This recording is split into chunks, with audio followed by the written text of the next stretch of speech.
Nah, betul. Dibuka aja. Tapi Kak Ananta, saya kalau buka nunggu beduk. Oh iya, pastinya. Nah, Baik, nampak kakak-kakak. wajahnya nggak nampak. Siapa lagi tuh? Fitri masuk. Ananta, Oras. Horas, sehat ya, Bang? Sehat. Alhamdulillah. Alhamdulillah. Iya. Seneng lihat Bang Opai. Udah lama kita nggak apa ya. Aduh, lama sekali. Lama sekali, Bang. Lama sekali. Iya. Gitu. Iya, kita saling doa aja, Bang. Yang penting Amin. pokoknya tetap sehat, tetap eksis ya, Bang ya. Ya, itulah harapannya semua. Betul. Nah, ini yang saya tunggu. Baru kita mulai. Kak Fitri.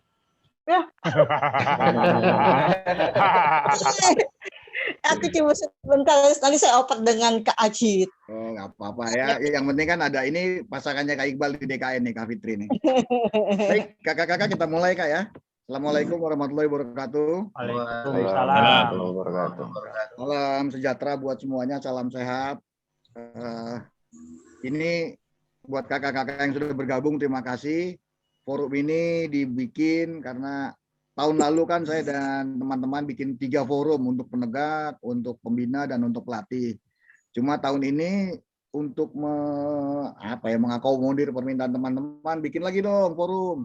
Ya apa salahnya kita buka, makanya namanya ngobrol asik dan santai bersama saya, Widya, biasa dipanggil Bang Widya, dan Bang Abai. Bang Abai itu Raden Muhammad Iqbal. Jadi kenapa saya duet sama Bang Abai? Kenapa temanya Urban Scouting? Karena saya dan Bang Abai ini lahir kecil, belajar, proses, besar, aktif, Tua. dewasa, tua di Jakarta.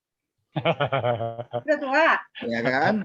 Kalau Bang Abai ini pernah jadi abang Jakarta dulu, tahun 87-an ya, kayak Iqbal ya. Abang Jakarta, jadi dia paham banget mengenai Jakarta. Kalau saya abang dari adik-adik saya. Jakarta.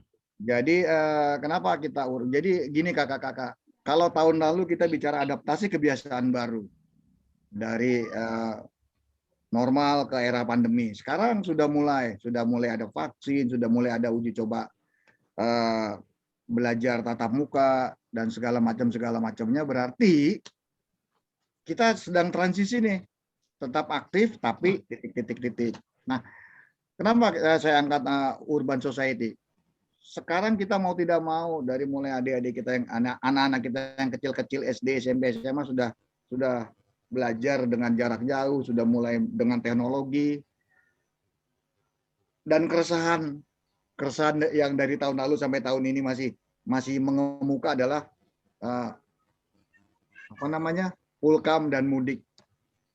Yang resah dengan istilah pulang kampung dan mudik ya masyarakat perkotaan yang dia harus pulang kampung. Tapi di lain sebab ada sesuatu yang mesti kita pahami. Sekarang kita sudah tadi Kak, warga negara digital. Semua tergantung sama kuota, tergantung sama kalau handphone tuh kalau lowbat segala macam. Nah, bagaimana kita menyesuaikan diri? Utamanya karena di forum ini isinya pramuka aktif. Kita sharing lah. Apalagi kami kemarin sudah 2 kali Pak Gubernur berharap bahwa kita sudah bisa menyesuaikan diri dengan urban scouting. Ya sekarang kawan-kawan di Jawa Tengah sudah mulai melakukan kegiatan penegak pandega lewat virtual. Bahkan Jawa Timur sudah bikin persemi, perkemahan sehat di era pandemi. Nah, terus utamanya teman-teman Jakarta ini mau ngapain kita nih? Apakah mau berdiri? Tapi katanya kan kegiatan nasional tetap ada tahun ini. Tahun depan mau ada Gamnas, mau ada Raimuna. Kira-kira kita siap nggak nih? Bicara perilaku, bicara habit, bicara gaya hidup. Kalau di masyarakat urban, rasanya teman-teman ini hampir semuanya dari kota besar ya. Sudah mulai itu ada kita tergantung sama tadi teknologi, hidup di masyarakat yang heterogen, kemudian ya lebih kepada gadget oriented, instant progress, material oriented, dan yang repot adalah dinamika sikap atau budaya ini sangat tinggi.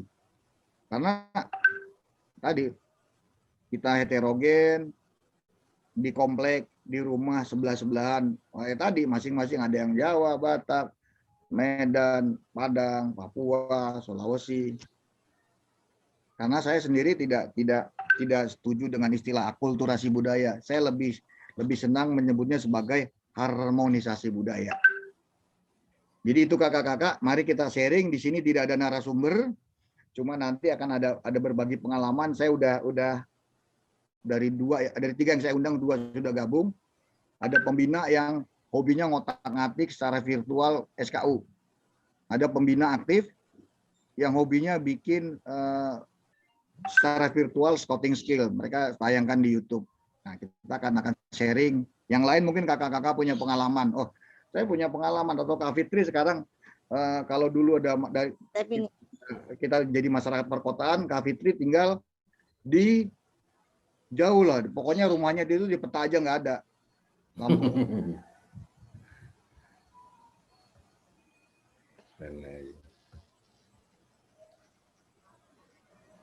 Hilang suaranya. Ini admin Jail. Nah, jadi gitu kakak-kakak. Mungkin dari saya perkenalan begitu saja. Nanti kita sharing. Oh, sekarang kita mau laki pramuka seperti apa? Bagaimana nanti LT3, LT4, LT5? Apakah virtual? Karena sudah ada musyawarah yang virtual. Nah, di sisi lain ada seorang aktivis yang pernah jadi Abang Jakarta, pernah jadi ketua DKN, punya keresahan sendiri tentang masyarakat perkotaan sebelum kita ngebahas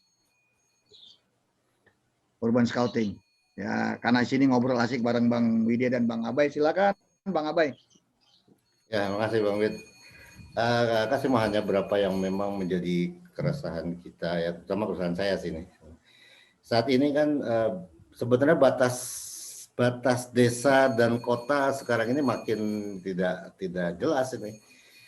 Gradasinya semakin tipis gitu kan. Batasnya semakin tipis karena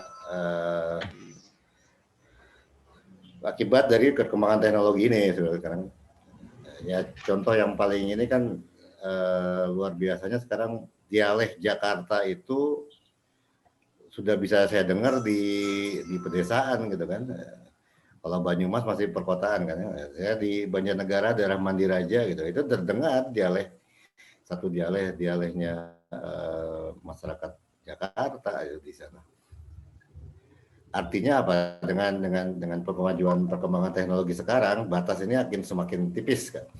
Tapi yang menjadi kecenderungan yang juga agak merisaukan saya adalah sekarang ini kan muncul komunitas-komunitas maya nih, komunitas-komunitas di dunia maya yang menimbulkan kita susah memfilter ini ya. Susah sekali kita memfilter mereka karena di dunia maya contoh yang paling jelas kejadian kemarin ini kan yang belum lama ini yang dikatakan penyerbuan Mabes Polri itu kan. Pelakunya usia milenial, anak-anak milenial. Di mana dia mempelajari ini dia dari media sosial gitu kan. Artinya komunitas-komunitas ini semakin berkembang dengan bagus ya, dengan cepat ini Kak. Yang agak merisaukan saya pribadi ya sebagai pemerhati pendidikan lah sekarang ini. Amat sangat merisaukan kita karena perkembangan di komunitas-komunitas ini makin kuat nih sekarang kuat. Kalau dulu komunitas itu kan ya komunitas bersepeda jelas tuh kan. Tapi sekarang komunitas-komunitas yang mengarah kepada hal-hal ini cukup tinggi nih Kak. Ini yang juga menjadi hal yang harus menjadi perhatian kita. Bagaimana kita menyusun satu strategi sehingga mereka bisa tetap bertahan dengan kita gitu kan. Dengan mungkin dengan di pramukanya atau di mana kita bertahan di situ kan. Ini yang beratnya di kita karena ternyata komunitas ini berkembangnya tidak bisa terpantau, karena mereka berkembang di dunia sosial. Nah, sekarang ini di Amerika sendiri mengalami hal-hal seperti ini, perkembangan bagaimana komunitas yang begitu luar biasa sehingga mereka agak khawatir ya dengan sekarang mulai muncul sentimen terhadap ras Asia, muncul sentimen terhadap ras Negro dan sebagainya, ras Afrika. Ini amat kuat di sana. Dan ini dikembangkan melalui media sosial. Gitu. Tidak lagi di batas-batas yang ada di dunia yang real. Nah, Nah ini yang perlu menjadi perhatian kita, terutama kakak-kakak di Gerakan Pramuka. Kira-kira mau kemana nih kita nih? Terutama yang perkotaan. Karena batas perkotaan sudah sangat kecil nih Kak batasnya. Sudah tidak lagi berbatasan dengan seperti yang lalu ya.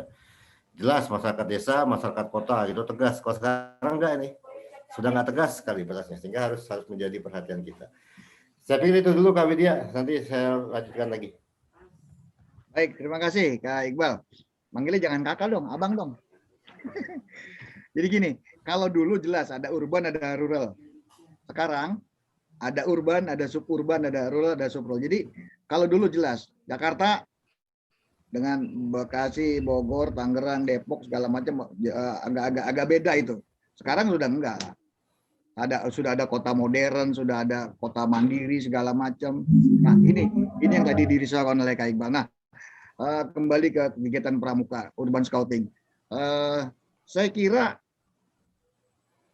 saya tunggu nih sharingnya. Kira-kira sebagai pembina aktif di era pandemi ini yang akan ke depan sebentar lagi akan ada era tatap muka.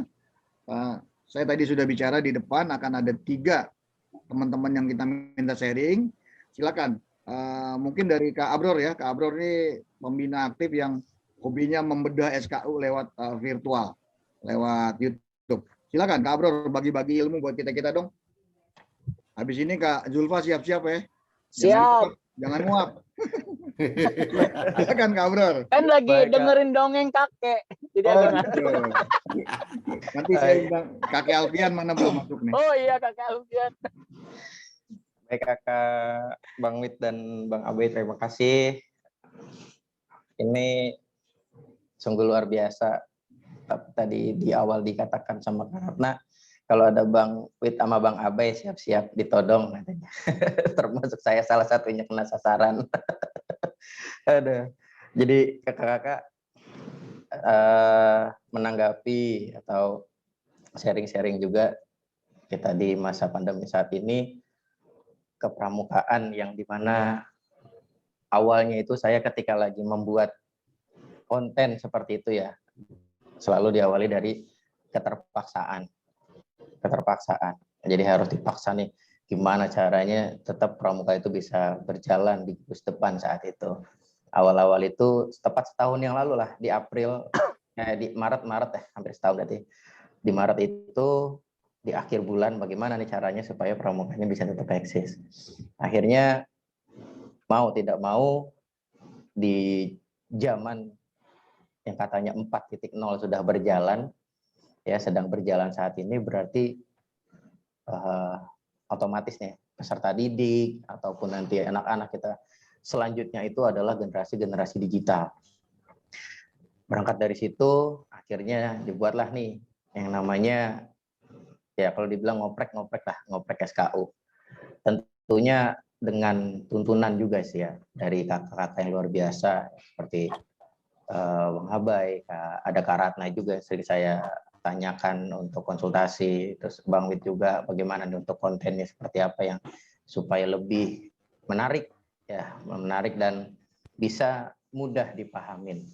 Alhamdulillah beliau-beliau itu semuanya welcome sekali untuk sharing, dan ketemu terakhir sama Kak Zulfa, salah satu konten kreator yang membuat saya, keren banget itu. Yang namanya subscriber udah ribuan, itu yang membuat saya terpacu saat itu.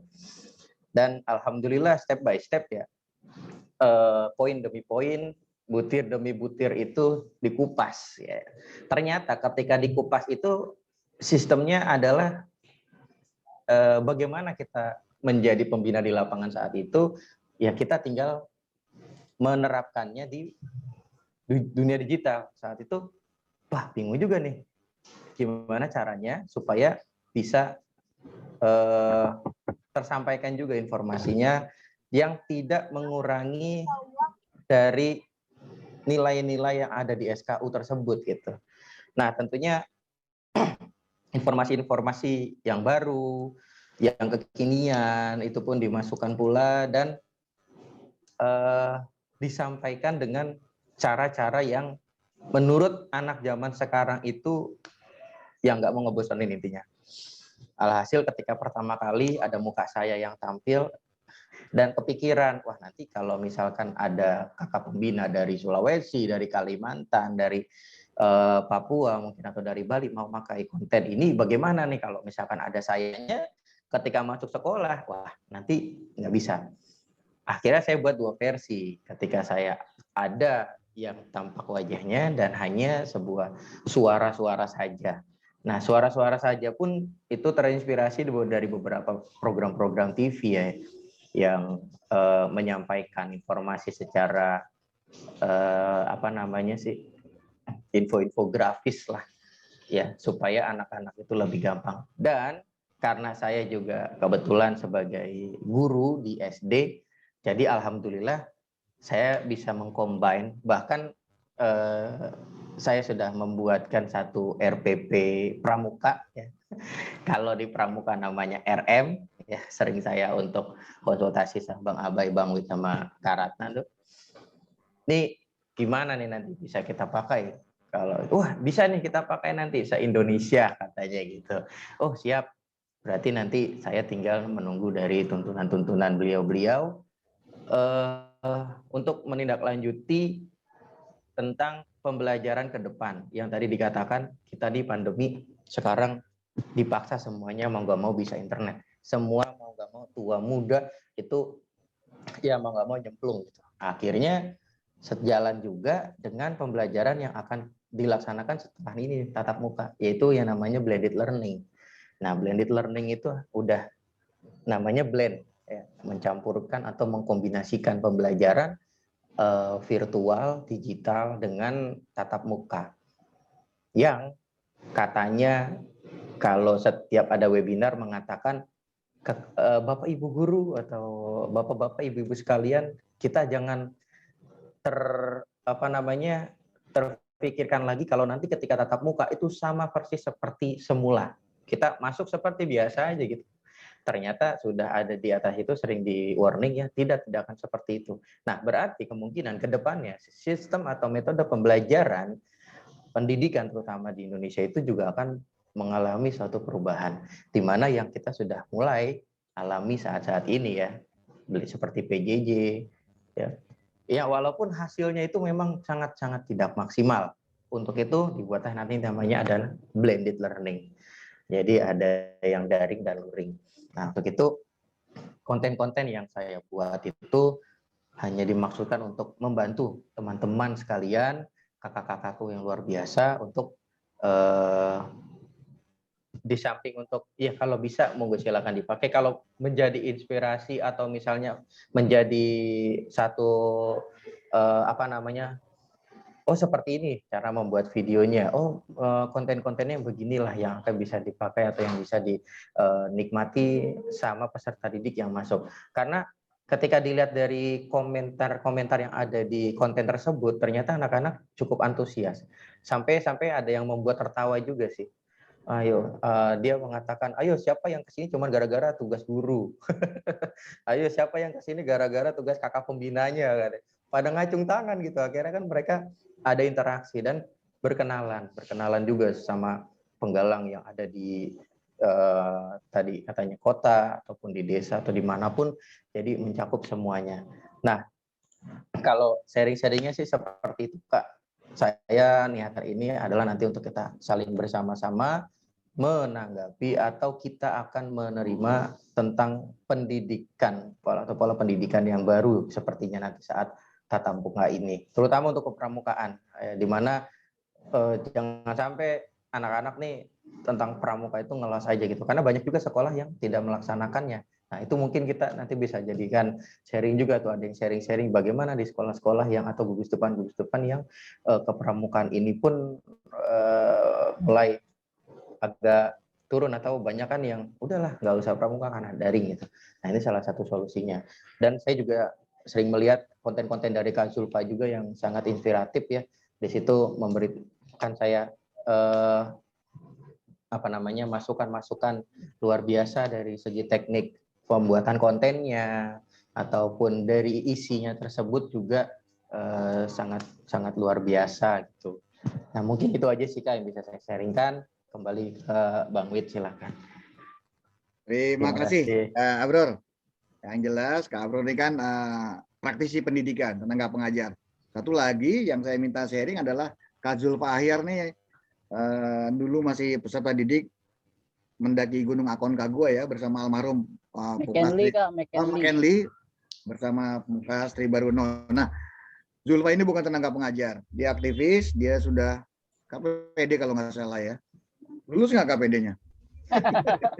Zulfa ini membuat konten yang dari luar ruangan dijadiin virtual, namanya scouting skill. Nah, nggak gampang karena anak sekarang ya tetap ini gimana sih yang namanya buka tenda, mendaki peta kompas segala macam dari outdoor dipindahkan ke virtual oleh Kak Zulfa. Yuk bagi-bagi ilmunya dong Kak Zulfa. Silakan Kak Zulfa. Siap, makasih Bang Widya dan Bang Abai. Assalamualaikum warahmatullahi wabarakatuh. Waalaikumsalam. Salam Pramuka. Oke, sebuah kehormatan nih hari ini bisa berkumpul dengan, tadi kan diomonginnya senior-senior, berarti saya junior banget nih. Tapi ada Kak Irwan juga nih kelihatannya. Kak Irwan, apa kabar? Ada Kak Abror ya, semangat. Hari ini kebetulan perkenalkan saya Zulfa Ahyar. Saya kerjanya apa ya? Bingung dah. Kegiatan sehari-hari hanya pramuka aja, jadi membina beberapa sekolah. Kebetulan ada 20 sekolah yang saya bina. Jadi insya Allah dari Senin sampai Sabtu pramuka nggak putus. Tetap semangat.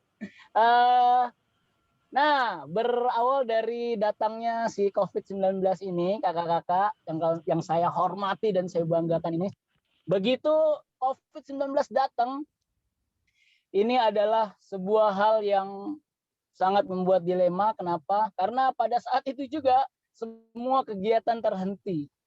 Dan dunia serasa terhenti. Karena intinya pemasukan juga terhenti. Jadi kita butuh sebuah solusi. Nah, akhirnya saya dengan ilmu yang biasa disampaikan oleh kakak-kakak, yaitu The Power of Kepepet. Jadi kita mencoba untuk membuat sesuatu. Padahal kalau saya sih sudah berimajinasi dari tahun 2018 atau 2017 untuk memvirtualisasikan buku scouting skill. Jadi sebelumnya tahun 2010 kami sudah membuat buku, sudah ada 3 buku. Yang pertama adalah pertama kali kita bikin buku namanya The Princess Venus menuju LT5. Begitu kebetulan saya yang membina menuju LT5 dan alhamdulillah mewakili Banten dapat juara 3 putri, dan akhirnya kita bikin buku lalu lanjut untuk membukukan materi yang ada di LT5. Kayak banyak yang nanyakan, Kak itu bivak apa, terus ini seperti apa. Akhirnya kita coba bikin buku scouting skill. Nah akhirnya scouting skill itu kita punya ide untuk memvirtualkan. Jadi sekarang juga lagi membuat nih rencana kita membuat buku scouting skill jilid 3 yang dalam setiap materinya ada barcode link YouTube-nya. Nah, berdasarkan itu kebetulan kita lagi nganggur.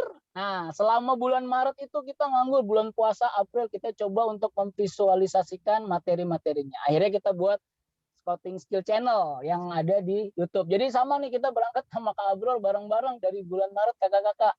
Jadi kita mencoba mencari, sebenarnya sih bukan pertama niatnya bukan untuk jadi YouTuber, tapi karena kita syuting, begitu syuting memorinya penuh, kita nggak bisa nyimpen dimanapun. Kita harddisk udah berapa tera kita coba, ternyata hasil editannya itu penuh. Jadi coba kita upload ke YouTube. Wah ternyata enak nih upload YouTube, menghemat dari memori kita. Jadi memorinya masuk YouTube. Begitu nonton YouTube, kita lihat lagi, begitu klik-klik ada gimana cara menghasilkan uang dari YouTube.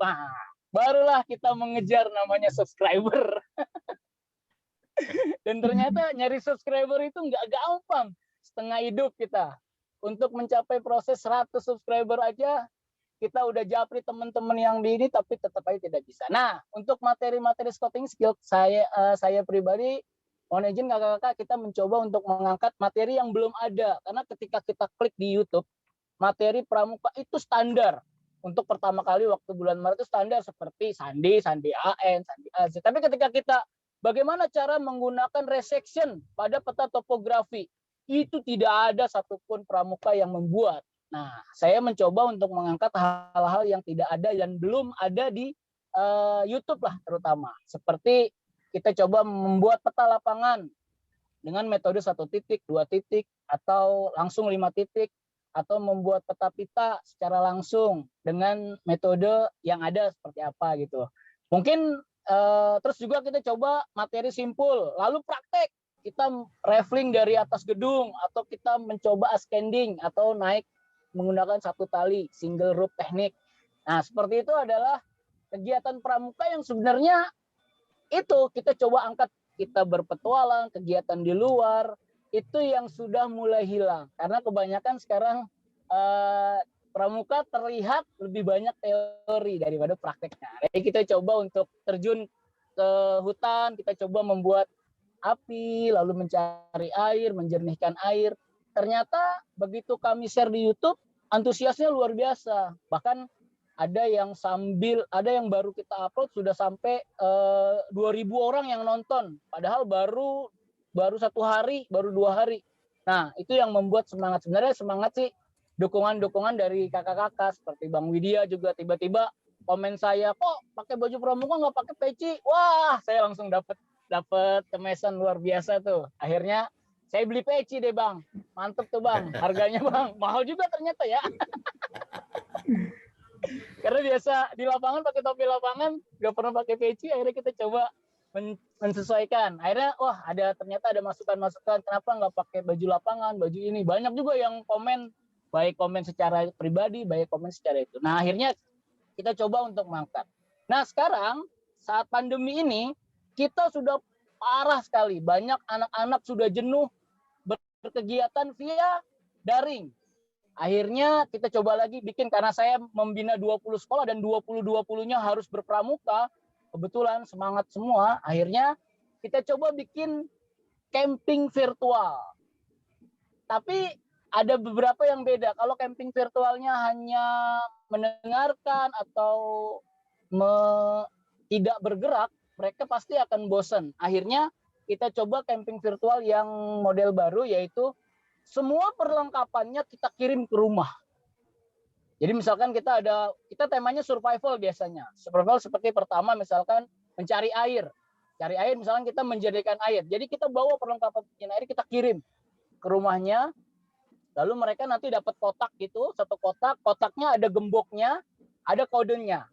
Jadi begitu mulai camping virtual, selamat datang adik-adik, kita akan mulai camping virtual hari ini. Silakan buka kotaknya dengan menggunakan kode, kita kirim sandinya seperti apa, lalu mereka buka. Lalu buka itu seru banget, jadi anak-anak praktek semua, misalnya membuat api juga. Kalau untuk penggalang, kita membuat apinya masih yang sederhana, tapi tidak usah dipraktekkan, hanya seperti itu. Nah, semua konten-konten tentang scouting skill kita satukan menjadi satu dalam Scouting Skill Channel. Oke, mungkin itu aja sharing-sharingnya, semangat-semangatnya. Kami juga butuh saran juga dari kakak-kakak, baik yang menonton atau yang paling super-super dah nih. Ini ada Kak Trisno juga nih, mantap. Dan yang jelas sekarang kita lagi nunggu adsen ya. Kak Bror, udah cair belum dari YouTube? Mungkin itu saja Kak. Bang Widya. Ya, okay. Bang Widya, Bang ini. Terima kasih. Dari saya terima kasih, cukup sekian. Assalamualaikum warahmatullahi wabarakatuh. Waalaikumsalam. Terima kasih Kak Zulfa. Rasanya Kak Zulfa sudah bisa bikin kuaran Zulfa nih kalau 20 sekolah. Kuaran. 20 sekolah kuaran Zulfa. Jadi nanti jadi kuaran ke 45. Tetap menginduk ke kuarcap masing-masing lah Kak, Bang. Ya, jadi gini, tadi sudah ada yang tenaga pengajar. Ini pramuka luar biasa nih, PLB, Kak Zulfa. Saya sebenarnya mengharapkan kehadiran Kak Munasik ini. Kak Munasik ini dia pelatih, dia Kak Kuaran, dia kepala sekolah. Udah gabung belum Kak Munasik nih? Belum. Dia komplit, dia 3-in-1 tuh. Dia Kak Kuaran, dia kepala sekolah, dia pelatih. Karena saya mau tanya, apakah siap nih sekolah benar-benar melaksanakan pembelajaran tatap muka terbatas? Apakah siap nanti pramuka kalau harus latihan juga di lapangan? Tapi itu kesiapan itu jangan dibahas sekarang, itu akan jadi topik bahasan minggu depan, judulnya P3K. perubahan perilaku dan protokol kesehatan. Nah, sekarang ini karena banyak petinggi juga nih. Ada Kak Irwan, ada Kak Farli. Siapa dulu nih? Kak Irwan dulu deh. Wah, Kak Irwan tolong dong support nih, karena ya saya tadi japri sama Kak Irwan, saya mau belanja masalah nih, kira-kira bicara urban scouting. Nanti juga saya berharap Bang Opai dan kakak yang dari Jember, dari Banyumas, kita sharing lah. Tapi itu yang dari kampus nih. Yuk Kak Irwan, ayo dong sharing dong, kita dikasih arahan dong. Nih kamu Nasik. Kamu siap ya? Kamu Nasik siap-siap habis Kak Irwan ya. Ada Kaji duluan nih. Kamu Nasik. Ngaco Kak Widya. Kasih Sidik nih. Sidik. Kacik dulu masuk. Oh, masuk udah. Munasik masuk. Haji Sidik. Kacik dulu. Ngajik dulu ya. Kacik masuk tuh. Baik Kak Irwan. Kacik Kak Ya, Widya. Kak Acik silakan. Halo, tes. Ya, Nah, masuk. lulus. Tes dulu suaranya kan. Yuk. Silakan Pak Munasik. Baik. Bismillahirrahmanirrahim. Assalamualaikum warahmatullahi wabarakatuh. Waalaikumsalam warahmatullahi wabarakatuh. Kakak-kakak yang saya hormati, terima kasih Kak Widya atas undangannya di Zoom ini. Mudah-mudahan Zoom ini menjadi inspirasi bagi kita semua dalam menghadapi kegiatan pramuka di masa pandemi. Langsung saja, tadi saya menyimak sedikit apa yang dikatakan Kak Zulfa tentang kegiatan pramuka yang betul pada mungkin dekade ini banyak kegiatan pramuka yang dilakukan di sekolah-sekolah secara teori, prakteknya sangat jarang. Sehingga apa yang materi yang disampaikan Kak Zulfa melalui YouTube itu banyak yang berkenan ya. Ada beberapa Kak di masa sekarang nih, kalau kita berbicara tentang sekolah, mohon maaf Kak Widya, saya belum kepala sekolah Kak Widya, cuma saya dekat sama kepala sekolah. Calon. Doa. Oh, doa Amin. Amin. Ya, bisa saya teken. Baik, ada beberapa hal yang memang menjadi concern bagi kita di Kuartir Ranting, terutama kegiatan-kegiatan yang berkenaan dengan peserta didik. Yang pertama, ini banyak kepala sekolah yang curhat juga kepada kami. Yang pertama, satu, kegiatan yang sekarang kenapa kadang-kadang sekolah tidak merestui kegiatan yang ada, karena paling tidak kepala sekolah itu sekarang punya beban sebagai ketua Mabigus, punya beban yang sangat berat apabila ada sesuatu hal yang berkenaan atau seragam apa saja dengan kegiatan tersebut, maka kepala sekolah yang pertama kali dipanggil dan jaminannya katanya adalah jabatannya. Jadi memang di sini agak riskan kepala sekolah untuk memberikan beberapa kegiatan-kegiatan yang mungkin tanpa pengetahuan kepala sekolah. Kegiatan-kegiatannya harus proporsional, kemudian anggaran-anggaran segala macam. Yang kedua, mungkin peserta didik haus betul dengan kegiatan praktik, apa yang tadi disampaikan oleh Kak Zulfa, haus betul dengan kegiatan itu. Kemudian sarana dan prasarananya juga agak kurang, baik dari gugus depan. Kalau mungkin Kak Zulfa memiliki sarana prasarana yang banyak, yang baik gitu, sarana prasarana pribadi gitu ya, bukan dari gugus depan.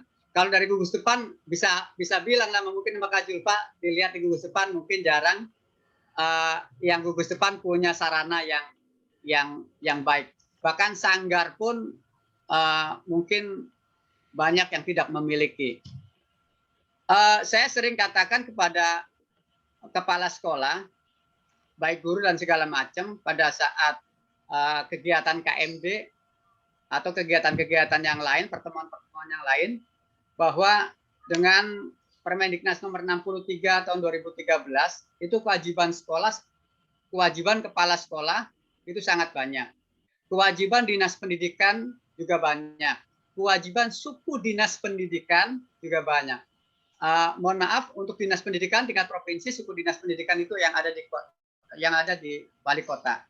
Tetapi saya tidak membaca sampai di mana kepala dinas pendidikan itu memahami tentang Permendikbud nomor 63. Suku dinas pendidikan juga seperti itu. Sering saya katakan bahwa saya pernah berdebat atau adu argumen dengan pengawas. Saya pancing, Kak. Saya bilang, Bu, kalau sekolah nih, kalau anak-anak kita tidak kasih nilai pramuka, gimana? Oh, bukan, sorry. Kalau anak-anak saya atau saya tidak mengadakan ulangan, baik ulangan harian, ulangan tengah semester maupun ulangan semesteran, itu boleh nggak? Saya bilang gitu. Kata pengawas, ya nggak boleh. Nanti nilainya dari mana? Gitu kan? Nah, ya nilainya kan kita sudah tahu nilainya. Anak-anak kita ngajar tiap hari, nilainya kita udah tahu seperti itu. Anak yang seperti ini kita udah tahu. Oh, nggak bisa. Kemudian kata dasarnya apa kalau nggak bisa kita harus mengadakan penilaian. Dasarnya Permendiknas nomor sekian. Kemudian saya balik lagi. Kalau pramuka gimana? Oh, pramuka nggak apa-apa. Jadi padahal kalau kita lihat di Permendiknas kan kalau nilainya C aja kan tidak naik. Saya sudah bilang kalau dari 10 mata pelajaran ada peserta didik kita yang nilainya 3 mata pelajaran di bawah KKM itu boleh naik. Tapi kalau kita lihat Permendiknas nomor 63, nilai pramuka kalau C itu nggak naik walaupun nilainya 100 semua. Nah, hal-hal seperti ini Kak Widya, Kak Abe, dan kakak-kakak semua, Kak Irwan mungkin kalau ada hal-hal seperti ini yang mungkin kepala sekolah, pengawas dan segala macam tidak mengetahui bagaimana kegiatan kepramukaan. Jadi kepramukaan ini dianggapnya kegiatan-kegiatan yang seperti yang biasa-biasa saja lah. Kemudian kemarin untuk mungkin untuk percontohan ya di Kartir Cabang Jakarta Barat, saya sudah kebetulan ketua Kartir cabangnya adalah waktu itu Pak Agus Ramdhani selaku Kak Sudin Pendidikan Jakarta Wilayah 1, Jakarta Barat 1. Kemudian sekarang sudah menjadi Sekretaris Pendidikan Provinsi DKI Jakarta. Saya sempat sampaikan kepada beliau bahwa Pak, kalau pramuka di Jakarta Barat 1 mau maju, kita harus mengadakan orientasi bagi pengawas dan kasatlak yang ada di Jakarta, sehingga bukan yang ada di Jakarta Barat, terutama wilayah 1, sehingga sekolah-sekolah itu kegiatan pramukanya akan berjalan lebih baik. Kalau pembina yang ngomong tidak didengar, kalau teman-teman yang ngomong mungkin juga tidak didengar. Tapi kalau pengawas dan kasatlak yang ngomong itu lebih didengar. Oleh karena itu kakak-kakak semua, hal ini yang memang menjadi concern bagi kita untuk memajukan gerakan pramuka. Yang kedua, kan semua di pramuka itu semua kegiatannya itu sebagai alat pendidikan. Nah, beda dengan di wilayah lain, untuk di Jakarta, kepala sekolah juga tidak mau ambil resiko untuk mengadakan iuran peserta didik. Padahal iuran juga sebagai alat pendidikan. Kalau zamannya kita dulu, kita iuran dari uang jajan kita potong segala macam. Yang penting kita bahwa iuran itu alat pendidikan, bahwa kita untuk hemat, bisa hemat. Tapi sekarang kan anak-anak walaupun jajannya banyak, Kalau misalnya ada iuran, mereka mau iuran, tapi kalau ketahuan sama sekolah, ya itu jadi beban bagi kepala sekolah juga. Karena tidak boleh ada pungutan sedikit pun dari peserta didik. Nah, hal-hal ini yang memang harus kita bahas, kita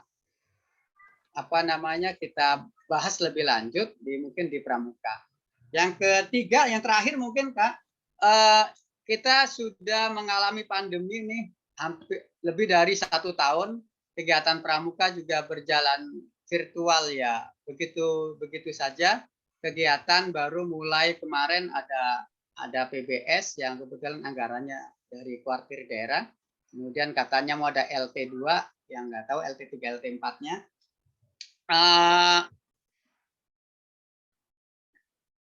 Masa pandemi ini mungkin jarang yang melakukan kegiatan tatap muka ya, tidak melakukan tatap muka, sehingga harus banyak seperti Kak Julfal harus banyak berinovasi agar peserta didik kita lebih baik. Selanjutnya mungkin mudah-mudahan kalau kemarin sih ada berita yang mungkin menggembirakan kalau nih uji coba nih sudah ada piloting sampai tanggal 29, piloting sekolah 63 sekolah di DKI Jakarta yang sudah menerapkan belajar tatap muka walaupun seminggu 3 kali dan 2 jam dalam 1 hari. Mudah-mudahan ini berjalan dengan baik sehingga nanti di tahun ajaran baru walaupun mungkin belum normal 100%, kita masih bisa melaksanakan pembelajaran tatap muka. Kiranya itu mudah-mudahan nanti kita diskusikan lebih lanjut, mudah-mudahan dapat kakak-kakak semua bisa mencari jalan solusinya untuk kegiatan kepramukaan ini. Terima kasih. Assalamualaikum warahmatullahi wabarakatuh. Waalaikumsalam Kak Munasik, terima kasih. Selamat bergabung juga ada Kak Farli, Kak Alfian, Kak Yuwandi, Kak siapa lagi nih? Kak Ubay, Kak Haji, Apa? Nizar, dari Kuarcap Jakarta Barat, Kuarcap Jakarta Selatan. Jadi kakak-kakak ini kan kan ngobras. Sebutin aneh. Siapa? Oh, Kak Tamran. Mukanya mana? Ya, Kak Tamran, selamat bergabung. Ini tema awalnya kan saya idenya ngobrol asik nih, ngobrol asik. Gara-gara kamu nasik jadi ngobrolnya amat serius nih. Jadi kakak-kakak, saya ada koreksi buat Kak Munasik. Kalau yang Permendiknas itu 061A, Kak. Kalau yang 063 itu sudah Permendikbud. Iya, Permendikbud. Sudah ganti nomenklatur kementerian. Nah, kebetulan Kak Iqbal timnya itu. Tim penyusunnya. Jadi kalau nanti bagian ngetik ya. Jadi ini bicara kebijakan, bicara sosialisasi padahal udah 7 tahun loh. 2013 sekarang udah 2021. Kenapa sih? Apa yang kurang? Padahal saya niatnya mau belanja masalah untuk bagaimana nih pramuka di era ini udah bukan lagi adaptasi tapi sudah aplikasi. Mungkin saya sih berharap nih ada masukan sedikit dari Kak Irwan dan Kak Farli sebelum Kak Opa yang mewakili Sumatera Utara dan kakak yang dari Banyumas tadi. Ayo dong Kak Irwan. Gimana nih anaknya nih? Bang Wid, saya ngomongnya serius atau yang asik? Asik. Karena nanti saya nih. Ya, bicara sebagai Irwan lah, jangan sebagai pejabat. Kalau sebagai pejabat harus serius. Waalaikumsalam. Salam pramuka. Salam.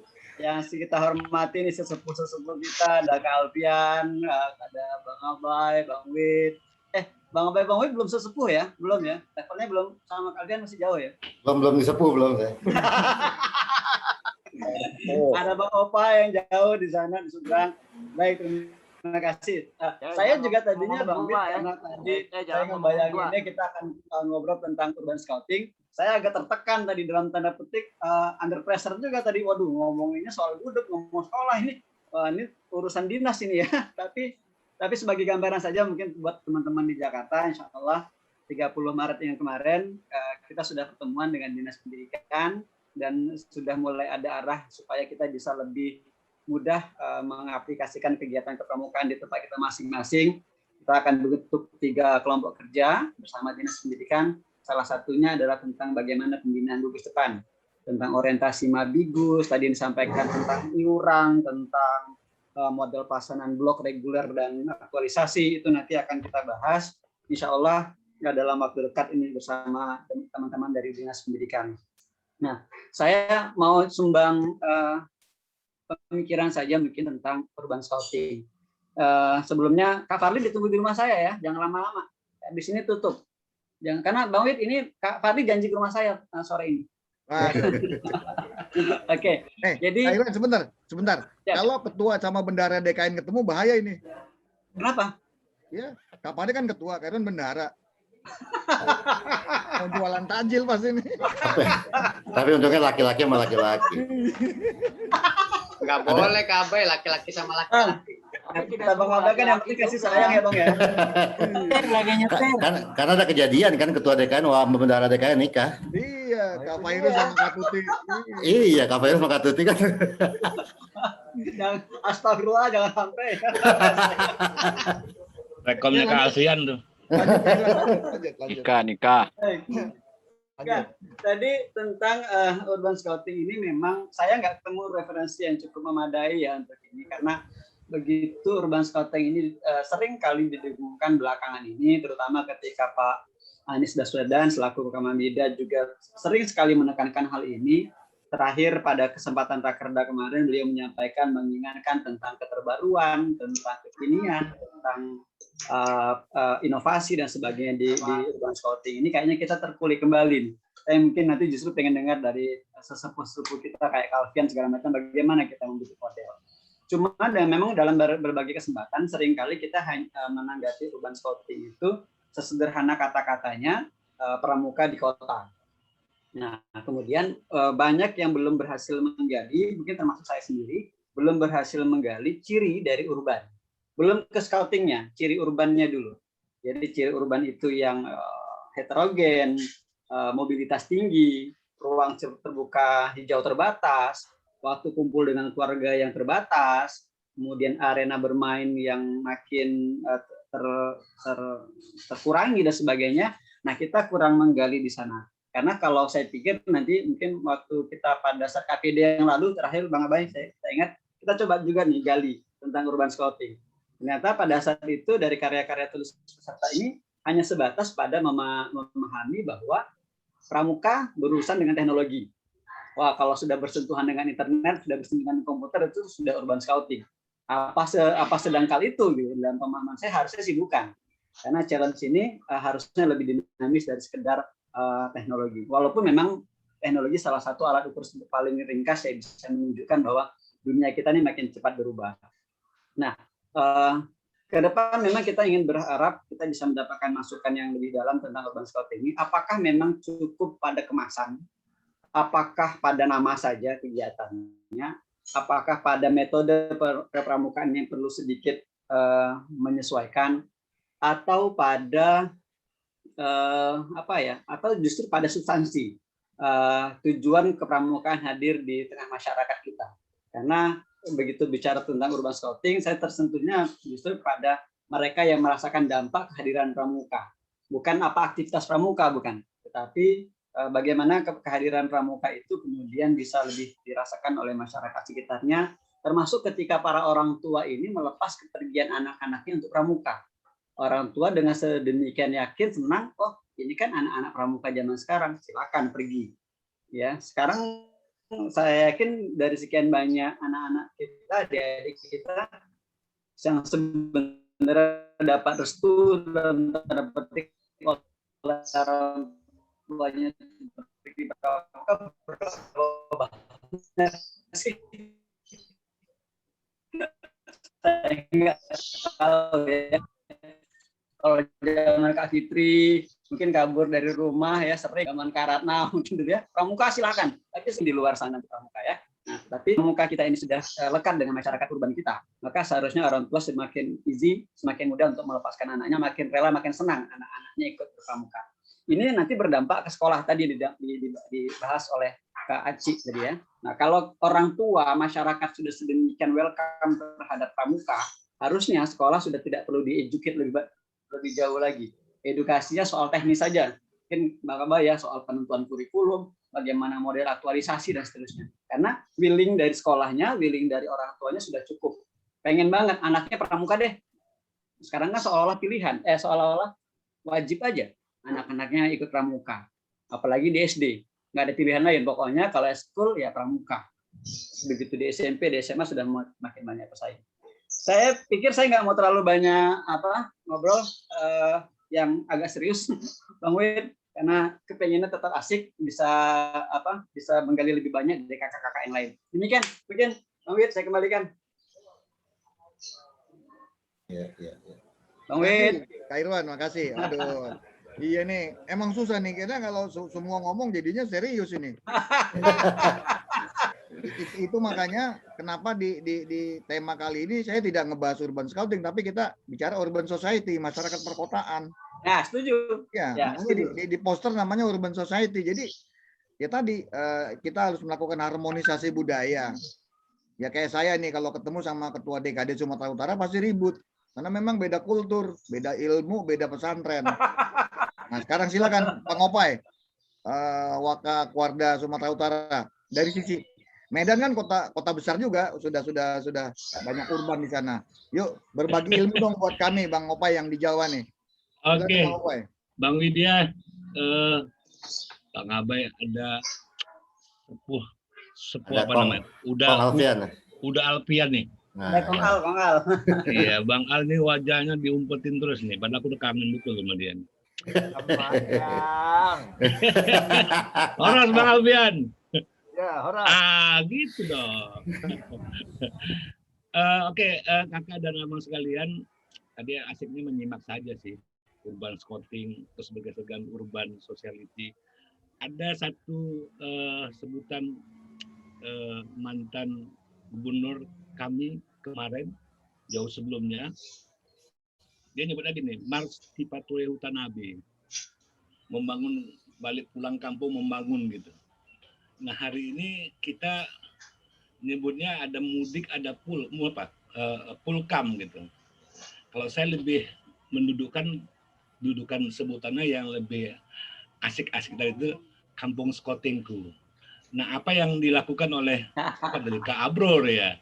Kak Abro itu dengan inovasinya, dengan kreativitasnya, ini takutnya nggak mau balik lagi di tatap muka dia. Nah ini kita takutnya, jadi urban terus dia pindah terus gitu, karena rasa duitnya asik, gitu ya. Tapi apapun dia aktiviti tadi ini ya kita hari ini memang butuh sih, yang teknologi yang hari ini bergeraknya seperti bla bla bla bla. Nah sisi kita juga yang stratanya orang dewasa ini juga hari ini juga perlu dibekali dengan hal-hal yang lagi diminatin oleh anak-anak muda gitu. Nah, kerinduan tadi itu kita hari ini balik kampung scoutingku, Marsi Patrutonabe, kita pasti kangen dengan satu kegiatan tatap muka. Dalam waktu yang tidak terlalu jauh mungkin, insya Allah pandemi ini akan berakhir karena saya sudah suntik 2 kali, Bang. Oh iya, udah manula soalnya. Itu lansia soalnya. Jadi prioritas. Jadi aman untuk jalan-jalan. Intinya aman jalan-jalan dulu gitu. Manula. Wah aja sombong. Bahaya nih Manula. Tua itu bangka, bukan bangga. Ya aku rindu dengan suara Bang Alfian. Mungkin Bang Widya nanti kasih waktu Bang Alfian itu. Jadi Marsi Patrutonabe juga bisa dikupas nanti lebih tuntas oleh Bang Alfian. Mungkin itu aja, Bang Wid. Terima kasih. Horas. Terima kasih, Horas. Horas, Bang Opai. Horas, dibandingin. Baik, Bang Opai dan kakak-kakak sekalian. Horas, Bang Opai. Jadi sebenarnya tadi seperti saya ungkapkan di awal, tahun lalu saya bulan puasa bikin 3 forum. Buat penegak, buat pembina, dan buat pelatih. Komunal. Tapi saya coba di tahun ini, coba kita gabung dengan ngobrol santai. Jadi gini kakak-kakak, saya berharap kakak-kakak juga bikin. Karena memang yang ribet adalah melaksanakan ide. Semua orang punya ide, kita bikin diskusi. Ya saya coba, ternyata ya begini, 1 jam nggak cukup. Dan memang saya diskusi sama Bang Abai, forum ini kan ngobrol bareng Bang Widya dan Bang Abai. Kita pengen seperti ILK yang dipandu oleh Denny Chandra, bahwa ini kita tidak nyari solusi, kita cuma ngumpulin aja masalah, kita kumpulin, mudah-mudahan ini bisa bermanfaat buat masukan kepada kawan-kawan di baik di Kuarcap maupun di Kuarda. Jadi gitu kakak-kakak. Jadi jangan berharap di sini ada solusi, karena di sini adanya cuma kalusi. Kalusi ada kalusi. Nah, kalau solusi nggak ada, adanya kalusi. Jadi gitu kakak-kakak. Nah, Alfian ada, Kak Alfian. nah, iya. Jadi seperti permintaan orang tua di forum ini kan nggak enak. udah dua kali vaksin loh. Nggak menyesal ya, orang tua satu lagi kita minta ngomong lah. Silakan Kak Alfian nih. Jangan lah. Purna Ketua DKN. Alfian. Nggak enak sama Kak Aba ya. Mahal. Berapa kali vaksin ini? Enggak, saya baru 1 kali, soalnya berantem sama susternya. Terus nggak kayak Opai, kalau Opai kan lain lah. Jadi, Pai ngapa pula aku kau suruh bicara, Pai? Kau ini aku lagi puasa ini. Pakai jenggot, Alfian, canggih. Kan aku mau tidur munafik sedikit, biar sama-sama munafik sedikit, gitu loh. Biar nampak tua, Wak nih. Gitu. Kalau nggak Opai nggak percaya kalau aku sudah tua. Sikit lah, beda sikit. Jadi begini, tentang yang namanya perkotaan, urban society ini kan sebetulnya sekarang sudah jelas. Yang sibuk pulang kampung itu kan orang urban kan. Orang di kampung mana pula sibuk mudik gitu kan. Mau kemana pula mudiknya? Macam Opai itu mau mudik kemana dia? Gitu kan. Yang repot mudik itu Abai, Widya. Widya juga nggak bisa mudik, kampungnya di sini gitu kan. Irwan tuh mudik gitu kan, yang lain-lain enggak. Jadi ada Bang, ada saya punya. Ada ya. Jadi urban society ini adalah masyarakat yang memang tetap berusaha untuk terikat dengan budaya asalnya, tapi terpaksa harus melakukan adaptasi terhadap budaya baru di perkotaan. Mau dibilang orang kampung malu, mau dibilang orang kota mungkin belum nyampe karena nggak ngerti yang namanya kota seperti apa. Jadi sebetulnya ini masalah yang cukup kompleks gitu. Sehingga sebetulnya tidak semudah itu kita bisa mengatakan bahwa yang penting pokoknya udah ada tempat buat latihan, misalkan pramuka ya ada latihan pramuka, enggak gitu juga. Pertama memahami dulu, karena apa? Setiap urban area itu punya ciri yang beda-beda. Jakarta bukan Medan, Bung, kan begitu ya Pak ya? Ya. Nah itulah Opai aja Opai jagoan Medan, begitu sampai Jakarta nyasar dia kan. Padahal di Medan jagoannya gitu. Di sini ku taruh di Pasar Baru, nyasar pulang-pulang sampai Pasar Minggu, bukan ke Cibubur. Nah, jadi artinya ada sesuatu yang harus dipahami bahwa setiap kondisi urban itu berbeda. Tetapi yang paling penting adalah masyarakat urban adalah masyarakat yang sedang mencari jati dirinya.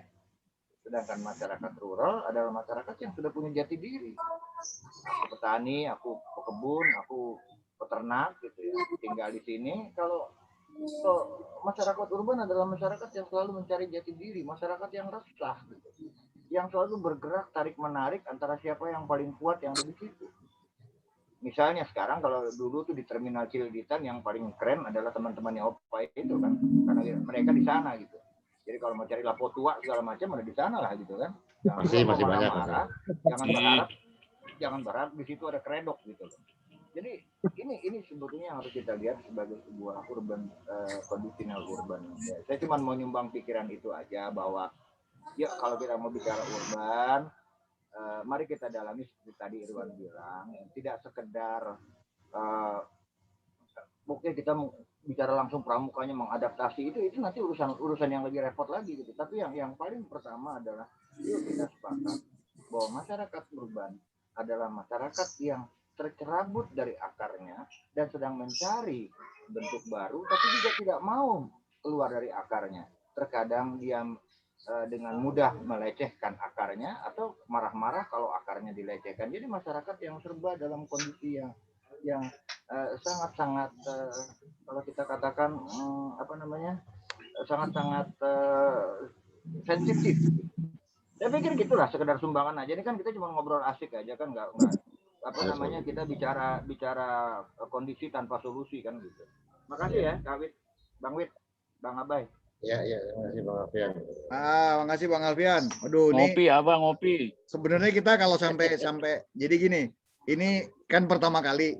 Nanti saya dengan tim akan diskusi apakah kita buka malam kayak tahun lalu, mulai 8:30, jam 9 sampai sahur gitu. Ini udah teman-teman dari masjid udah ngasih kode, bro, kunci masjid mana nih? Mau buka puasa di masjid gitu. Tapi sebelum kita tutup, saya salam buat Kak Fitri dan Kak Acit yang ada di Lampung. Jawa Timur. Udah mau maghrib. Ya, Jawa Timur. Sebentar ini saya mau Kak Farli ngomong nih. Sebagai anak Jakarta, Ketua DKN, sekarang Kapus Litbangda. Mau ngapain yuk Kak Farli di Jakarta nih? Silakan Kak Farli.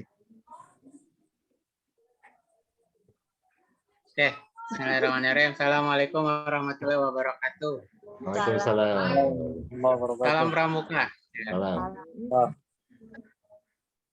Mohon maaf, pinjam akunnya Kakak Irwan. Udah nyampe ya? Sudah. Mau ngomong apa ya Bang Widya?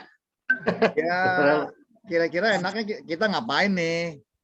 Sebagai bicara menyikapi gini loh Kak Farli.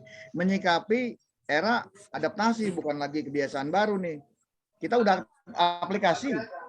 Bulan depan ada sekolah tatap muka terbatas. Siap nggak sih kita nih? Dengan perilaku baru.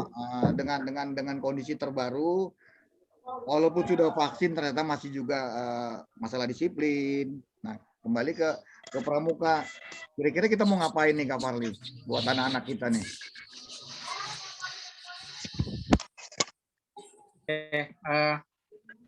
Sebenarnya kalau ngelihat yang ada, memang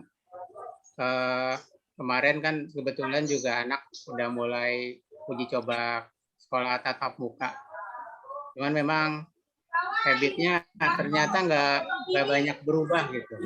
Jadi ketika di kelas mereka bisa diatur gitu, ketika keluar sekolah mereka bergerombol lagi gitu. Kecuali yang ada orang tuanya gitu. Tapi kalau yang anak-anak dijemput sama orang tuanya, itu mereka malah asik ngobrol seperti biasa gitu. Nah ini mungkin contohnya kalau di Cibinong ya, kalau di Jakarta mungkin beda kali ya. Tapi sebenarnya kalau saya malah rada ragu kalau habitnya ada berubah gitu, khususnya di anak-anak dalam pengertian untuk berkumpul beraktivitasnya. Nah, yang sebenarnya cukup berubah adalah kalau saya lihat malah model pembelajarannya. Jadi yang sebelumnya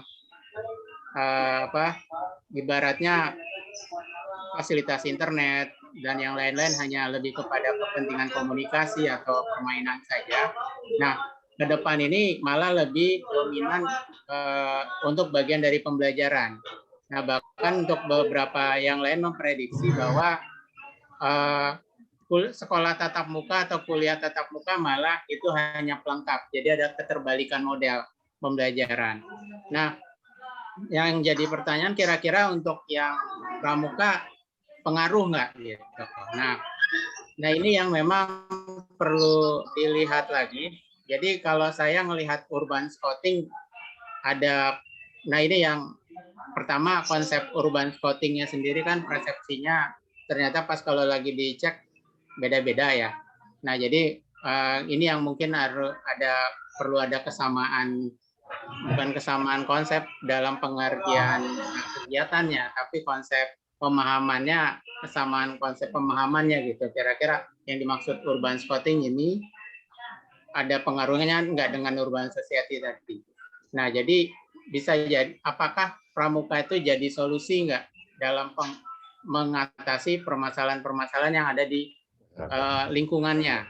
Nah, itu mungkin kalau saya melihatnya lebih ke sana dalam konteks bukan pramuka menyelesaikan masalah dalam pengertian sehari-hari, tapi dalam pengertian dalam pengembangan karakter anak muda ini kira-kira bisa nggak pramuka masuk itu yang mungkin kita perlu lihat. Nah kalau dari Puslitbang sendiri kalau ini kebetulan masukin itu sebagai program. Insya Allah sih 1 Mei nanti ada pertemuannya, ya dirancang formal gitu Kak. Kali ini kan bincangnya santai, bisa lebih bebas merdeka. Nah yang saya lihat, yang kita masih lemah sebenarnya kolaborasinya Kak. Kolaborasi dalam pengertian bukan sekedar kegiatan-kegiatan 1-2 kayak, tapi yang dalam pengertian konsep pembinaan kaum mudanya gitu. Nah salah satu yang saya lihat yang mungkin bisa jadi udah nggak tepat lagi, yaitu berkaitan dengan satuan karya. Nah ini kayaknya di satu sisi itu potensi yang besar sekali bagian dari pengembangan kaum muda. Cuman di sisi lain, ini cuman bancakan proyek aja gitu yang saya lihat. Nah, programnya putus nyambung kayak dia sekedar bikin kegiatan aja. Padahal dia punya potensi yang besar dalam pengembangan konsep urban scouting. Nah itu yang mungkin harapannya mungkin kita perlu redefinisi lagi itu Saka sekarang ini. Kira-kira udah masih relevan nggak sih model konsep Saka yang ada ini, atau mungkin Sakanya bisa dikembangkan lagi, atau misalkan pilihannya balik lagi ke masa lalu gitu yang tahun 60-an di mana ada Pramuka Bahari, ada Pramuka Dirgantara kayak gitu. Nah, jadi orang ibaratnya sekarang apalagi dengan adanya pendidikan vokasi, ibaratnya dari muda dia udah punya skill khusus yang dia dalami, mungkin itu bisa jadi salah satu pilihan buat kaum muda untuk mereka gabung dalam gugus depan yang khusus seperti itu gitu. Jadi bukan lagi hanya sebagai bagian dari kegiatan, tapi dia mendalami betul proses pembelajaran dengan pengembangan metode kepramukaan di dalam gugus depan yang saat ini disebut Saka. Ya mungkin masih abstrak ya, tapi kira-kira saya kepikirannya mungkin riset ke depan bisa jadi mengarah ke sana Kak. Bang Widya. Itu buat pengantar mau makan maghrib. Terima kasih Bang Widya. Baik, terima kasih Kak Farli, Kak Puslit Bangda Wadah DKI yang juga pernah jadi ketua DKI. Nah, kakak-kakak ternyata benar ya, kurang waktu. Tapi paling tidak saya sudah membuka wacana kalau kakak-kakak mau bikin diskusi lebih dalam lagi silakan, bahwa ini loh, semua daerah mau Jawa Tengah, mau Jawa Timur, mau Jawa, Sumatera segala macam kita sudah menjadi warga negara digital. Nah, ke depan bagaimana kita menyikapi, ya mungkin Kak Farli kita boleh tanyalah sama kata kakek Badan Paul kan ask the boys. Untuk Saka ya kita tanya anak-anak muda kita maunya apa. Nah, untuk melengkapi pertemuan ini, saya kira Kak Iqbal bisa menyimpulkan bagaimana kita bicara habituasi, bicara pembiasaan, bicara adaptif terhadap kondisi saat ini. Silakan Bang Abai. Oh, masih ngomong lagi, enggak. Baik Kakak, ini mungkin bukannya kesimpulan ya, bukan simpulan, tapi mungkin sebagai bahan pemikiran kita bahwa sekarang ini memang di era sekarang ya. Urban itu antara urban dan rural sudah makin gradasinya makin hilang nih, makin kabur. Dulu masih jelas gradasinya, sekarang makin sini makin kabur nih gradasinya akibat perkembangan teknologi ini. Nah ini yang perlu menjadi perhatian kita, perlu kita siasati sebagai seorang di Gerakan Pramuka mau bagaimana nih kita. Karena mungkin nanti pada suatu saat Indonesia ini menjadi suatu kota besar, seluruh Indonesia nggak ada lagi desa, nggak ada lagi, karena sudah semakin tipis, semakin terkikis gradasi antara urban dengan rural tadi. Ini harus menjadi perhatian kita, kakak. Dan tadi betul kalau Kakak Farli katakan bagaimana kita merubah sikap. Ini kan masalah perubahan sikap, perubahan perilaku yang harus dibangun, bukan lagi sekedar perubahan metode saja. Nah, perubahan sikap ini kan harus diawali dari proses pembiasaan. Nah, rupanya pembiasaannya lah kita kurang kuat di Pramuka ini. Pramuka harus bisa menguatkan setiap kegiatan ini dalam proses pembiasaan. Pembiasaan ini nanti akan menjadi kebiasaan. Kalau sudah terbiasa kan baru akan menjadi perilaku. Nah, ternyata selama ini kegiatan kita, saya melihatnya lebih terfokus pada scouting skill tadi.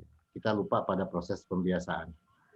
Ya, ayo kita mulai, adik-adik kita mulai lagi kita ajak pembiasaan ini dengan di era digital sekarang, mana masyarakatnya sudah mulai tidak ada batasan. Tapi yang lebih bahaya di masyarakat sekarang ini justru adalah munculnya koloni-koloni baru, munculnya komunitas-komunitas baru yang dibangun berdasarkan virtual. Ini lebih bahaya karena anggotanya maya, tapi pergerakannya akan bisa jadi pergerakan yang masif dengan komunitas-komunitas dunia maya ini.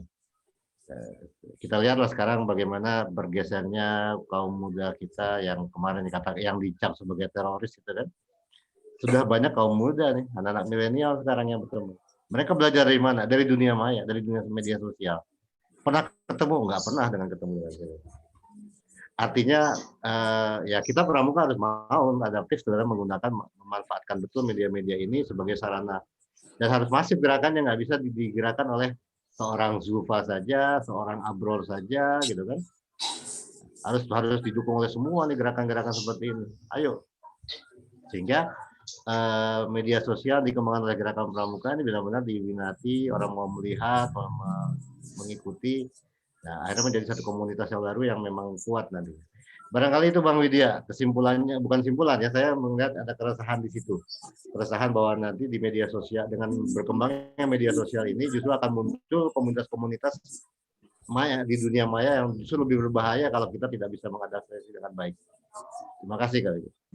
Terima kasih Bang Abai. Nah, kakak-kakak saya lihat udah gatel mau bicara, tapi nanti dulu lah, sabarlah. Kita akan evaluasi apakah forum ini nanti kita perluas. Saya buka malam kayak tahun lalu, mulai 8:30 sampai tak terbatas, sampai ngantuk. Tapi yang penting intinya adalah saya sudah menyediakan forum. Kalau kakak-kakak mau bikin juga nggak ada masalah. Memang yang berat adalah melaksanakan ide, Kak. Semua orang bisa punya ide, yuk kita bikin ini, tapi nggak jalan-jalan. Jadi kakak-kakak terima kasih. Mohon maaf. Terima kasih juga hadirnya teman-teman dari Kuarcap Jakarta Timur, Jakarta Barat, Jakarta Selatan ya. Ada Kak Karyono, Segala Humas, ada Kak Yuwandi, ada Kak Beta, ada Kak Agus Tamran tuh, saya sebut namanya Kak Agus Tamran.